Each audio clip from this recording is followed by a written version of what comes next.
Hello and welcome to the Darren Smith Photography tutorials. This video is all about the aperture of the lens. The aperture is the little hole you can see through the glass of the lens, and it controls the amount of light that passes through to the camera's sensor. It is commonly controlled by adjusting a dial on the camera body. It can also be controlled automatically by the camera or on old equipment by rotating the aperture ring on the lens itself.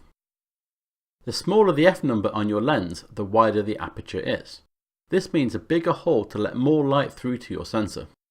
Likewise, the higher the f number, the more narrow the aperture is, and this means a smaller hole to let less light pass through. The f number is calibrated to allow exactly half as much light through as the previous setting, and twice as much light through as the next setting. For example, a lens set at f8 will allow twice as much light through as one set at f11. But only half as much as one set at f5.6.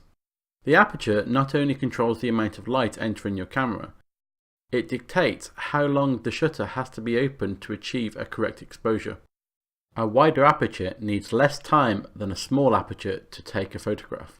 It also controls the amount of the subject that is in focus, otherwise known as depth of field. The aperture can sometimes be seen through the viewfinder or on your screen. If your camera has a depth of field preview button, then using it closes the aperture to that being used to take your picture. When looking through the viewfinder, a modern camera normally opens the aperture to its widest setting. This allows as much light as possible for you to compose your shot. I hope you have enjoyed watching this video.